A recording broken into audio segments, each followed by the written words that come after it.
ಮನರಂಜನೆಗೋಸ್ಕರ inhuman ಆಗೋದಿದೆಯಲ್ಲ ಅದು ತಪ್ಪು. ಮನರಂಜನೆ ಟಾಕ್ಸಿಸಿಟಿ ಮನರಂಜನೆ ಅಲ್ಲ, ನೆಗೆಟಿವಿಟಿ ಮನರಂಜನೆ ಅಲ್ಲ, ಜೋರ ಕಿರ್ಚಾಡೋದು ಅದಕ್ಕೆ ಜಾಸ್ತಿ TRP ಬರೋದು ಮನರಂಜನೆ ಅಲ್ಲ. ಆಮೇಲೆ ಇನ್ಹ್ಯೂಮನ್ ಆಗೋದು ಅಂದ್ರೆ ಬಿಡ ಹೋಗ್ಲಿ ಏನಾದ್ರೂ ಮಾಡ್ತೀನಿ ಗೆಲ್ಬೇಕು ಅನ್ನೋ ಒಂದು ಹಠದಲ್ಲಿ ಏನಾದ್ರೂ ಮಾಡ್ಬೋದು, ಮನರಂಜನೆ ಅಲ್ಲ. ಈಗ ನೀವು ರೀಲ್ಸ್ ಮಾಡೋರ್ಗೆ ಎಷ್ಟೊಂದ್ ಜನಕ್ಕೆ ನೀವು ಕಮೆಂಟ್ ಹಾಕ್ತಿರ್ತೀರ ಕೆಳಗೆ, ಏನ್ ಇದೆಲ್ಲಾ ಮಾಡ್ತಿದ್ದೀರಾ, ಏನಾದ್ರು ಒಂದ್ ಮೆಸೇಜ್ ಕೊಡಿ, ರೀಲಲ್ಲಿ ಕಂಟೆಂಟ್ ಕೊಡಿ ಅಂತ. ಯಾರು ನಿಜ ಕೊಟ್ರೆ ಯಾರು ತಗೊಳ್ಳಲ್ಲ. ದೊಡ್ಡ ಶೋ, ಅದಕ್ಕೆ ಯಾಕೆ ನೀವು ಪ್ರಶ್ನೆನೇ ಮಾಡಲ್ಲ ಕಂಟೆಂಟ್ ಕೊಡಿ ಅಂತ? ಈ ಸಲ ಬೈತೀರಾ, ನೆಕ್ಸ್ಟ್ ಸೀಸನ್ ಬಂದಾಗ ನೀವೇ ಪ್ರಮೋಟ್ ಮಾಡಿರ್ತೀರಾ ಅದನ್ನ. ಎಕ್ಸಾಕ್ಟ್ಲಿ. ಆಮೇಲೆ ಹೇಳ್ತೀರಾ ನನ್ಗೆ ಪಬ್ಲಿಸಿಟಿ ಬೇಕು. ಯಾಕ್ರಿ ಪಬ್ಲಿಸಿಟಿ ಬೇಕು ನಂಗೆ ಪಬ್ಲಿಸಿಟಿ ಬೇಡ ಗುರು. ನಾಳೆ ಬೆಳಗ್ಗೆ 3 ಹೊತ್ತು ನಂಗೆ ಊಟ ಇದ್ರೆ ಸಾಕು, 3 ಹೊತ್ತು ಬೇಡ 2 ಹೊತ್ತಿದ್ರೆ ಸಾಕು ನನ್ಗೆ. ಅಂಡ್ ನನ್ನ EMI ಕಟ್ಟೋಷ್ಟು ನಾನು ನನ್ನ ಒಂದು ಕೆಲಸದಿಂದ ದುಡ್ಕೊಂಡ್ರೆ ಸಾಕು. ನನ್ ಪಬ್ಲಿಸಿಟಿ ಬೇಡ. ಪಬ್ಲಿಸಿಟಿಯಿಂದ ದುಡ್ಡು ಬರುತ್ತೆ ಕುಸುಮ ನಿಮ್ಗೆ? ಎಕ್ಸಾಕ್ಟ್ಲಿ. ಪಬ್ಲಿಸಿಟಿ ಇಟ್ಕೊಂಡು ಏನ್ ಮಾಡ್ತೀರಾ? ಎಂತೆಂತ ದೊಡ್ಡ ಸಾಧನೆ ಮಾಡಿರುವಂತ ಅಥ್ಲೀಟ್ಸ್ಗಳು ನಾವೆಲ್ಲ ಏನು ಅಲ್ಲ. ಇಷ್ಟಿಷ್ಟು ದೊಡ್ಡವರೆಲ್ಲ ಎಲ್ಲೆಲ್ಲೋ ಕಣ್ಮರೆಯಾಗಿ ಹೋಗಿದ್ದಾರೆ. ಅಂಡ್ ಈ ಪಾಯಿಂಟ್ ಯಂಗ್ಸ್ಟರ್ಸ್ ಮೈಂಡ್ ಯಾಕೆ ಹೋಗ್ತಿಲ್ಲ? I don't no.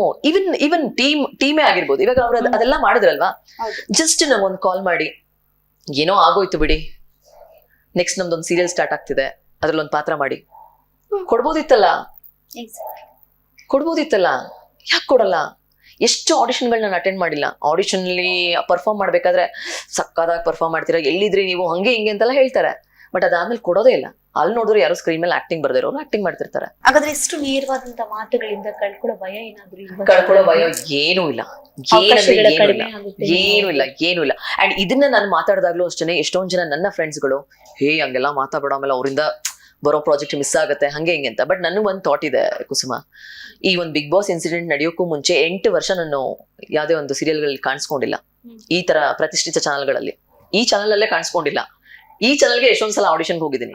ಬೆಂಗಳೂರಲ್ಲಿ ಒಂದು ಆಡಿಷನ್ಗೆ ಹೋಗೋಕೆ ಇಲ್ಲ ಅಂತಂದ್ರು ಆಟೋದಲ್ಲಿ ಹೋಗ್ತೀನಿ ಅಂದ್ರು 600-700 ರೂಪಾಯಿ ಬೇಕು.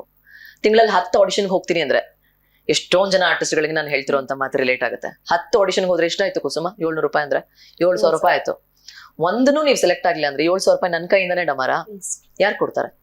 ಇಷ್ಟು ಕಷ್ಟ ಪಟ್ಕೊಂಡು ಬದುಕ್ತಿರೋಂತ ಆರ್ಟಿಸ್ಟ್ ನಾವುಗಳು, ನೀವು ಅದ್ರಲ್ಲೂ ನನ್ನನ್ನ ಕರೆಸಿ 15,000 ರೂಪಾಯಿ ಖರ್ಚು ಮಾಡಿ ಈ ಕಮೆಂಟ್ ಮಾಡ್ತಿರಲ್ಲ, ಪ್ಲೀಸ್ ಎಲ್ಲ 1 ರೂಪಾಯಿ ಹಾಕ್ಬಿಡಿ ನನ್ಗೆ 15,000 ರೂಪಾಯಿ ಆಗತ್ತರ. ನಂದು ಹೆಲ್ತ್ ಚೆಕಪ್ ದಿನ ದುಡ್ಡು ಬಂದಿಲ್ಲ. ಆಮೇಲೆ ಅವ್ರು ನನ್ನ ಕಂಟೆಂಟ್ ಯೂಸ್ ಮಾಡ್ಕೊಂಡ್ರೆ ಇನ್ನ ಪೇಮೆಂಟ್ ಬಂದಿಲ್ಲ. ಕೊಟ್ಬಿಡಿ ನೀವೇ, ಏನಾದ್ರು ಕಮೆಂಟ್ ಮಾಡ್ಕೊಳ್ಳಿ. ನಾನ್ ಮಾತಾಡೋದೆ ಅದ್ರ ಬಗ್ಗೆ. ಅದ್ ಯಾರು ಬಂದು ಏನ್ ಬೇಕಾದ್ರೂ ಕೇಳ್ಕೊಳ್ಳಿ ನನ್ಗೆ. ಯಾಕಂದ್ರೆ ನನ್ಗೆ ಅನ್ಯಾಯ ಆಗಿರೋದು ನಾನ್ ಮಾತಾಡ್ತೀನಿ. ಇವಾಗ ನನ್ಗೆ ಅನ್ಯಾಯ ಆಗಿರೋದನ್ನ ನಾನೇ ವಾಯ್ಸ್ ರೈಸ್ ಮಾಡಿ ಮಾತಾಡ್ಲಿಲ್ಲ ಅಂತಂದ್ರೆ ಇನ್ಯಾರು ಮಾತಾಡ್ತಾರೆ? ಅಟ್ಲೀಸ್ಟ್ ಬೇರೆ ಹುಡುಗಿಗಾಗಿದ್ರೆ ನಾನು ಸಪೋರ್ಟಿವ್ ಆದ್ರೂ ನಿಂತ್ಕೋತಾ ಇದ್ದೆ. ಬಟ್ ನನಗೆ ನಿಂತ್ಕೊಳಕ್ ಯಾರು ಇಲ್ಲ ಇಲ್ಲಿ, ಯಾರು ಇಲ್ಲ. ಈಗ ಫಾರ್ ಎಕ್ಸಾಂಪಲ್ ನಮ್ಮ ತಂದೆ ಅಥವಾ ತಾಯಿ ದೊಡ್ಡ ಫೇಮಸ್ ಆರ್ಟಿಸ್ಟ್ ಆಗಿದ್ರೆ ಹಿಂಗಾಗ್ತಿತ್ತ ನನ್ನ ಪರಿಸ್ಥಿತಿ? ಇಲ್ಲ. ಇಲ್ಲಿ ಯಾರೋ ಒಬ್ಳು ಚಿತ್ರ ಇದ್ದಾಳೆ, ಜಾಸ್ತಿ ಮಾತಾಡ್ತಾಳವಳು, ನೋಡೋಣ ಅವಳೇನಾದ್ರು ಯೂಸ್ ಮಾಡ್ಕೋಣ. ರಿಜೆಕ್ಟ್ ಆಗೋದಿಕ್ಕೆ, ಪ್ರೋಸೆಸ್ ಕಂಪ್ಲೀಟ್ ಆಗೋದಕ್ಕೆ ನಿಮ್ಗೆ ಇಬ್ರು ಬಕರಾಗಳಬೇಕಿತ್ತು. ಸೊ ನಾನೊಬ್ಳು ಸಿಕ್ತೆ, ಪಾಪ ಅವಿನಾಶ್ ಅವ್ರೊಬ್ರು ಸಿಕ್ಕಿದ್ರು. ಅವ್ರು ನೋಡಿ ಎಲ್ಲೂ ಮಾತಾಡಿಲ್ಲ.